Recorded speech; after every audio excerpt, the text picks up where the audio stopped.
அளவற்ற அருளாளனும் நிகரற்ற அன்புடையனும் ஆகிய ஏகேனின் திருப்பெயரால் ஆரம்பம் செய்கிறேன். இறைவன் இந்த திருமறை திருக்குறான்ல பலவிதமான அத்தாட்சிகளை சொல்லி காட்டுறான். இந்த அத்தாட்சிகள் எண்ணிலடங்காத அத்தாட்சிகள் இந்த திருமறை திருக்குறான்ல இறைவன் வச்சிருக்கான்.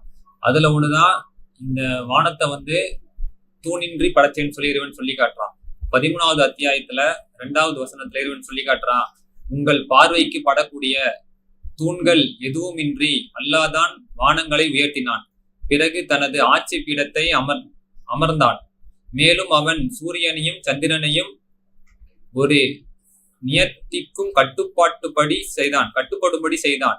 இந்த முழு அமைப்பிலும் ஒவ்வொன்றும் ஒரு குறிப்பிட்ட காலம் வரை இயங்கிக் கொண்டிருக்கும். அல்லாதான் இவை அனைத்து காரியங்களையும் நிர்வகித்து வருகின்றான். அவன் சான்றுகளை மிக தெளிவாக விளக்குகின்றான். உங்கள் இறைவனை சந்திக்க இருப்பதை நீங்கள் உறுதியாக நம்ப வேண்டும் என்பதற்காக இறைவன் இந்த வானத்தை குறிச்சு சொல்றான். வானம் தூண் இல்லாம நிக்குதுன்னு.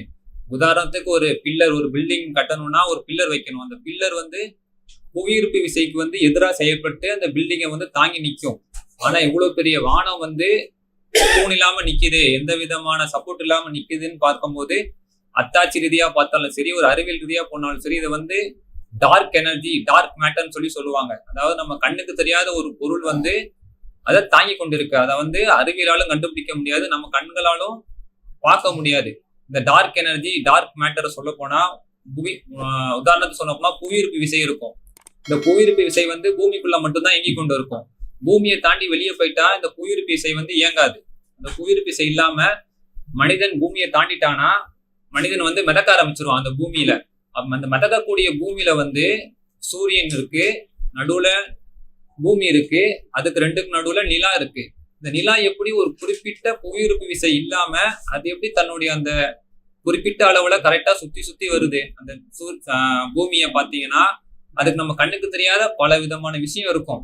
அந்த பொருளை தாங்கி கொண்டு இருக்கு. அதுவும் கரெக்டான ஒரு குறிப்பிட்ட அளவுலதான் பூமியில இருந்து அந்த நிலா பூமியை சுத்தி வருது. அதை கண்ணுக்கு தெரியாத டார்க் எனர்ஜின்னு சொல்லுவாங்க. இந்த சயின்ஸ் ஆரம்பிச்சதுல இருந்து இப்போ வரைக்கும் சொல்லிக்கிட்டு இருக்காங்க. நம்ம கண்ணுக்கு அது தெரியாது. உதாரணத்துக்கு சொல்ல போனா புவியீர்ப்பு விசை இருக்கு, ஒரு காந்தகம் இருக்கு, ஒரு மேக்னெட் இன்னொரு மேக்னெட்டை நம்ம கிட்ட வைக்கும்போது ரெண்டும் ஒட்டிக்கும். ஆனா தள்ளி போகும்போது அதோட இது ஒட்டாது, தூரம் போகும். இன்னொரு உதாரணத்துக்கு சொல்ல போனா இப்போ பலூன் இருக்கு. அந்த பலூன்ல ரெண்டு பக்கமும் 2 புள்ளி வச்சு, பலூன்ல 2 பக்கம் இருக்கு, புள்ளி வச்சதுக்கு அப்புறம் நம்ம ஊத ஆரம்பிச்சா அந்த புள்ளி வச்ச இடத்துல அப்படியே தான் இருக்கும். நம்ம காற்றின் காரணமாக இந்த இடம் மட்டும் என்ன பண்ணும்னா விரிவடைஞ்சு கொண்டே போகும். அதுதான் இந்த படைச்ச இறைவன் இந்த பிரம்மாண்டமான வானத்தை மட்டும் இது உதாரணத்துக்கு சொல்லி காட்டல. முழு பிரபஞ்சமும் இதே மாதிரியான ஒரு கோட்பாட்டுக்குள்ளதான் இயங்கி கொண்டு இருக்கு, அது சுத்தி கொண்டு இருக்கு. முழு பிரபஞ்சம் மட்டும் இல்ல, இந்த பிரபஞ்சம், அண்டவெளி, மில்கி கேலக்சி, அதுக்கு மேல போனா கேலக்சி கிளஸ்டர் சொல்லக்கூடிய பலவிதமான நூற்றுக்கணக்கான கேலக்சியும் இந்த கண்ணுக்கு தெரியாத ஒரு தூணின் காரணமாக, ஒரு சப்போர்ட்னாலதான் என்ன பண்ணுது, அது அதோட இடத்துல நிலை நிறுத்தி தன்னைத்தானே சுத்தி கொண்டு இருக்கு. அது கண்ணுக்கு தெரியாது. இறைவன் சொல்லி காட்டுறான், சூரியனையும் சந்திரனையும் ஒரு நியத்திக்கும் கட்டுப்பாட்டுப்படி செய்தான். அது ஒரு அளவு இருக்கு, ஒரு குறிப்பிட்ட ஒரு அளவு இருக்கு. அது நம்மளால கண்களால பார்க்க முடியாது, அது சயின்ஸாலையும் பார்க்க முடியாது. அவங்க அதை எப்படி பார்ப்பாங்கன்னா, ஒரு ரூம் இருக்கு, ஒரு ரூமை இருட்டாக்கிட்டு ஒரு டியூப்லைட் ஒரு ஓரத்துல பக்கத்துல ஒரு மனிதரை நிக்க வச்சதுக்கு அப்புறம் அந்த டியூப்லைட்டை போட்டோம்னா அந்த டியூப்லைட் அந்த மனிதரை தாண்டி வரும்போது அந்த மனிதரோட உருவம் தெரியும் போது இந்த ஒருத்தர் நிக்கிறான்னு சொல்லி கண்டுபிடிக்கலாம். அந்த உருவமே இல்லாத ஒரு இடத்துல ஒரு டியூப்லைட்டை போடும் போது அந்த வெளிச்சம் ஒரு பொருள் மேல படாம சுத்தி வரும்போது அதான் டார்க் எனர்ஜின்னு சொல்லுவாங்க, டார்க் மேட்டர். ஆனா எதுவுமே இருக்காது, அதோட வெளிச்சம் அதை தாண்டி வரும். உதாரணம் சொல்ல போனா ஒரு நட்சத்திரம் இருக்கு, ரொம்ப தூரத்துல இருக்கு. நட்சத்திரத்தோட ஒளி நம்ம பூமியை அடைய பல லட்சக்கணக்கான ஆண்டுகள் ஆகும் அந்த ஒளி படுறதுக்கு. அது நேரா படும். டெலஸ்கோப் வச்சு பார்க்கும்போது அந்த ஒளி ஒரு விதமான வளைவுகளை ஏற்படுத்தி வருது. ஆனா அதுக்கு நடுவுல எந்த பொருளும் இல்லை. ஆனா அது ஒளி ஒரு விதமான வளைவு எடுத்து வரும்போது அதுக்கு நடுவுல ஏதோ ஒரு பொருள் இருக்கு, மனித கண்களுக்காக தெரியாது, அறிவியல் ரீதியா டெலஸ்கோப்பாலையும் பார்க்க முடியாத ஒரு பொருள் இருக்கும் போது அதுதான் டார்க் எனர்ஜின்னு சொல்லுவாங்க. உதாரணத்துக்கு சொன்னா கேலக்சி இருக்கும். கேலக்சி நீங்க பார்த்திருப்பீங்க, ஒரு சங்கு சக்கரம் மாதிரி சுத்திக்கிட்டே இருக்குமா, மிகப்பெரிய கேலக்சி. அந்த சங்கு சக்கரத்தை சுத்தினா, சங்கு சக்கரத்தை எடுத்துக்கோங்க, சங்கு சக்கரம் சுத்தினா என்ன ஆகும், அது உள்ள இருக்க நெருப்பு வந்து வேகமா பறந்து வெளியே தெரிச்சு ஓடும், போய் அது அமர்ந்துடும். உள்ள இருக்க வேகம், அந்த வேகம் வெளியவும் என்ன பண்ணும், வேகமாக்கி தெரிக்கும். ஆனா அந்த கேலக்சி வந்து சுத்திக்கிட்டே இருக்கு, மையத்திலயும் அதே வேகத்துல சுத்துது, ஓரங்களையும் ஒரே விதமான வேகத்துல சுத்துது. ஏதோ ஒரு பொருள் வந்து அதை கட்டுப்படுத்தி வைக்குது அதோட வேகத்தை. ஏன்னா சுத்தம் போது பக்கத்துல இருக்க பல விதமான சந்திரன் இருக்கு, பல விதமான நட்சத்திரங்கள் இருக்கு, எதையும் எதுவும் அதோட என்ன பண்ணுது, போய் முட்டல, இடிக்கல, டேமேஜ் பண்ணல. அது அதோட வேகத்துல சுத்துது. உள்ள எந்த அளவுக்கு ஒரு வேகத்துல எப்படி சுத்துதோ அதே வேகத்துலதான் வெளியவும் சுத்துது. அந்த பொருளை வந்து கண்ணுக்கு தெரியாத ஒரு விஷயம் வந்து கட்டுப்படுத்தி வைக்குது அதோட சுத்துறோட அளவை. அததான் டார்க் எனர்ஜின்னு சொல்லுவாங்க, டார்க் மேட்டர்னு சொல்லுவாங்க. இதை வந்து எப்படின்னா பல விதமான கேலக்சிக்குள்ளேயும் இதே மாதிரியான ஒரு நிறை தான் ஏற்பட்டு கொண்டு இருக்குது. ஒரு நிறை உதாரணத்துக்கு சொல்ல போனா, இந்த மைக் இருக்கு, இந்த மைக் கீழே நிக்கிறதுக்கு ஒரு சப்போர்ட் தேவை, ஸ்டாண்டு. ஆனா இது எதுவுமே இல்லாம வந்து இந்த மைக் நின்றுச்சுன்னா அதுக்கு நடுவுல வந்து ஒரு விதமான பொருள் இருக்கு. ஆனா என் கண்ணுக்கு வந்து தெரியல, என் கண்ணுக்கும் தெரியாது, டெலஸ்கோப்பாலையும் பார்க்க முடியாது. இறைவன் தான் சொல்லி காட்டுறான், உங்கள் பார்வைக்கு படக்கூடிய தூண்கள் எதுவும் இன்றி அல்லாஹ் வானங்களை உயர்த்தினான். வானத்தை மட்டும் இல்ல, எல்லா விதமான படைப்புகளையும் அதே மாதிரிதான் இறைவன் வந்து உயர்த்தி வச்சிருக்கான். இந்த பெரிய அண்டமாகட்டும், பிரம்மாண்டமான கேலக்சி ஆகட்டும், எல்லாமே ஒரு குறிப்பிட்ட நிறையில வந்து சுத்தி கொண்டு இருக்கு.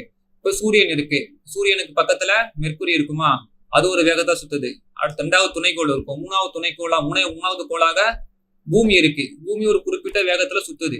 போக போக போக பூமியை விட மிக பெரிய பெரிய கோள்கள்லாம் இருக்கு, புளூட்டோ, யுரானஸ், நெப்டியூன் சொல்லி. ஆக அதுவும் ஒரு குறிப்பிட்ட வேகத்துல என்ன பண்ணுது, பூமிய ஸ்லோவா சுத்தி வருது. ஒவ்வொன்றுக்கும் ஒரு வேகம் இருக்கு. ஆனா அதை கட்டுப்படுத்துறது பாத்தீங்கன்னா சூரியன் தான். அதை வந்து கட்டுப்படுத்தி அதோட புவியீர்ப்பு விசையால கட்டுப்படுத்தல, அதுக்குள்ள இருக்க டார்க் எனர்ஜி சொல்லக்கூடிய அந்த ஒரு மேட்டர், கண்ணுக்கு தெரியாத ஒரு விஷயம் அந்த அளவிட குறிப்பிட்டு தடுத்து நிக்குது. இதுக்குள்ளதான் அது சுத்தணும்னு சொல்லி அதை நிர்ணயித்தது வந்து யாரு, இறைவன் சொல்லி காட்டுறான். இறைவன் தான் நிர்ணயித்ததா சொல்லி இறைவன் இந்த வசனத்தை வந்து சொல்லி காட்டுறான். அந்த குறிப்பிட்ட அளவுல எல்லாம் இயங்கி கொண்டு இருக்கு, அந்த குறிப்பிட்ட அளவு நிக்க வச்சது யாரு? இது அத்தாட்சி ரீதியா பார்த்தாலும் சரி, அறிவியல் ரீதியா சொல்றது சம்மன், யாரோ ஒருத்தர் ஒரு குறிப்பிட்ட ஒரு கணக்கீடு படி அதை வந்து நிக்க வச்சிருக்காரு. இந்த புக்கு இவ்வளவு தூரம் டிஸ்டன்ஸ்ல இருக்கும் நம்ம வைக்கிறோம். ஆக எதுவுமே இல்லாம 2 புக்குக்கு ஒரு டிஸ்டன்ஸ் வச்சு இது இவ்வளவுலாம் நிக்கணும், இதுதான் சுத்தணும்னு சொல்லி நிர்ணயித்தது யாருன்னு கேட்டா இறைவன் வந்து சொல்லி காட்டுறான். அது நான் தான். உங்கள் இறைவனை சந்திக்க இருப்பதை நீங்கள் உறுதியாக நம்ப வேண்டும் என்பதற்காக. நாளைக்கு மறுமையில இறைவன் எழுப்பும் போது கேட்பான், இதெல்லாம் படைச்சனே, இதெல்லாம் ஒரு குறிப்பிட்ட அளவுல நீந்தி கொண்டிருக்கு, இவ்வளவு அத்தாட்சிகளையும் கொடுத்தனே, கொடுத்தும் நீ சிந்திக்கலையா, நீ சிந்திக்க மாட்டியான்னு சொல்லி இறைவன் கேட்றான். இதுல மட்டும் இல்ல, உதாரணத்துக்கு சொல்ல போனா ஒரு காக்கா பறக்குது. ஒவ்வொரு பறவைகளுக்கும் இறைவன் ஒவ்வொரு விதமான உள்ளுணர்வை கொடுத்திருக்கான், ஒவ்வொரு விதமான ஏற்பாடு இருக்கு, அது ஒவ்வொரு விதமான டிசைன்ல அது படைக்கப்பட்டிருக்கு. காக்கா பாத்தீங்கன்னா, ஒரு காக்கா கரண்ட்ல அடிபட்டு இறந்துச்சு. எதுல இறந்துச்சுன்னு பாத்தீங்கன்னா, அந்த காக்கா வந்து எல்லா காக்காவும் வந்து இறுதி சடங்கு நடக்கும். அந்த காக்காவுக்கு அது வந்து இயல்பு, அந்த காக்கா வந்து சுத்திக்கிட்டே இருக்கும். ஆனா வேற எந்த பறவையும் அந்த மாதிரி பண்ணாது, காக்கா மட்டும் தான் பண்ணும். ஒரு காக்கா இதுலயே பட்டு இறந்து கீழே விழுந்துச்சுன்னா உடனே அந்த இடத்துல ஒரு 100கணக்கான காகங்கள் வந்துடும், வந்து அது சுத்த கொஞ்ச நேரம் வட்ட அடிச்சுக்கிட்டே இருக்கும். வட்ட அடிச்சுட்டு அது பாட்டு அது பறந்து போயிடும். ஆக இந்த இறுதி சடங்கு நடக்கக்கூடிய இந்த விஷயத்த அந்த காக்காக்கு சொல்லி கொடுத்தது யாரு? எப்ப ஆரம்பத்திலையும் தான் படுது, இப்பயும் தான் படுது. ஒவ்வொரு பறவைக்கும் ஒவ்வொரு விதமான உள்ளுணர்வு இருக்கு, ஒவ்வொரு பறவையும் ஒவ்வொரு விதமாக இயங்கி கொண்டு இருக்கு. தேனி இருக்கு, தேனிக்கு வந்து தேனை வந்து இங்கதான் இருக்கு, நீ எடுக்க கத்து கொடுத்தது யாரு? அது படைக்கும் போதே அந்த விதமாக படைக்கப்பட்டிருக்கு. இது வந்து தற்செயலா பரிணாம வளர்ச்சியில வந்து முன்னேறி கொண்டு போல. ஆரம்பத்துல சின்ன தேனியா இருந்துச்சு, அப்புறம் இந்திய போச்சு. பரிணாம வளர்ச்சி எல்லாம் கிடையாது. அந்த தேனியை நீங்க காட்டுல வளர்த்தாலும் அதே விதமான வேலைகள் தான் செய்யும். அந்த தேனிய புடிச்சிட்டு போய் நீங்க வீட்டுல வளர்த்தாலும் அதே விதமான வேலைகள் தான் செய்யும். என்ன வித்தியாசப்படும்னா, இந்த தேனி போய் காட்டுல போய் தேடி வந்து பூக்கள்ல இருந்து எடுக்கும். இவங்க வளர்ப்பு தேனியில என்ன பண்ணுவாங்கன்னா, சக்கரை பாவை வந்து ஒரு சில இடத்துல வச்சிருவாங்க, கொண்டு போய் அது தேடி போய் தான் எடுக்கும். ஆனா சக்கரை பாவா இருக்கும் அந்த இடத்துல. ஒரு சில பூக்களை வந்து வச்சுட்டு வந்துருவாங்க, அதை போய் தேடி போய் சக்கரை பாவை எடுத்துட்டு வந்து அதையும் தேனாதான் மாத்த போகுது. காடுகள்ல இருந்து எடுத்து அதையும் கொண்டு போய் என்ன பண்ணுது, தேனாதான் மாத்தப்படுது. இதை இறைவன் சொல்லி காட்டுறான். நான் தேனிகளுக்கு வந்து இறை செய்தி அனுப்புனதா சொல்லி இறைவன் வந்து குர்ஆன்ல வந்து சொல்லி காட்டுறான். நீ உயர்ந்த மலைகளிலும் மரங்களிலும் என்ன பண்ண, உன்னுடைய கூடுகளை நீ வந்து அமைத்துக்கொள் சொல்லி இறைவன் வந்து சொல்லி காட்டுறான். ஆக ஒவ்வொரு பறவைக்கும் ஒவ்வொரு விதமான அமைப்பு இருக்கு, ஒவ்வொரு பிரம்மாண்டமா இருக்கு. இதே மாதிரிதான் நம்ம கண்ணுக்கு தெரியாத பல விஷயம் இந்த உலகத்துல வந்து இயங்கி கொண்டு இருக்கு. அதான் இறைவன் சொல்றான், அதனுடைய அத்தாட்சிகள் அதை சிந்திக்கக்கூடிய மக்களுக்கு மட்டும்தான் படிப்பு இருப்பதாக இறைவன் வந்து தன்னுடைய திருமறை திருக்குறான்ல வந்து சொல்லி காட்டுறான். இறைவன் தன்னுடைய திருமறை திருக்குறான்ல சொல்லி காட்டுறான். 114 அத்தியாயத்துல குல்ஹு வல்லாஹு அஹத், இறைவன் ஒருவன் தான், அவனுக்கு இணை துணை யாரும் இல்லை, அவன் யாராலும் பெறப்படவும் இல்லை, யாரும் அவனை பெற்றெடுக்கவும் இல்லை, யாரும் பெறப்படவும் இல்லை, அவனுக்கு இணை துணை யாருமே இல்லை.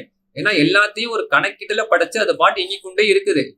நம்மளுக்கு முன்னாடியும் சரி, நம்மளுக்கு முன்னாடி வாழ்ந்த டைனாசோர் காலத்திலயும் சரி, டைனாசோர் அழிக்கப்பட்டதும் சரி, எல்லாம் அந்த ஒரு குறிப்பிட்ட கணக்குல அது பாட்டு இயங்கிக்கொண்டே இருக்கு. இதுவே ஒரு மிகப்பெரிய அத்தாட்சி தான். நம்மள பொத்து பார்த்தாவே நம்மளுடைய ஒவ்வொரு உறுப்பும் ஒவ்வொரு குறிப்பிட்ட ஒரு அளவுல இருக்கு, ஒரு குறிப்பிட்ட காரணத்தை செஞ்சு கொண்டு இருக்கு, ஒரு குறிப்பிட்ட விஷயத்த திரும்பி திரும்பி திரும்பி திரும்பி அது பண்ணிக்கிட்டே இருக்கு. ஆக இறைவன் கண்டிப்பா ஒருவனாதான் இருக்க முடியும்னு சொல்லி தன் அத்தாட்சிகள் மூலமாக இறைவன் வந்து தன் திருமுறை திருக்குறான் பல இடங்களையும் சொல்லி காட்டுறான், அத்தாட்சிகள் மூலியமா சொல்லி காட்டுறான். வாய்ப்பளித்த இறைவனுக்கு நன்றி கூறியவனாக என்னுடைய உரையை முடித்துக் கொள்கிறேன். அஸ்ஸலாமு அலைக்கும்.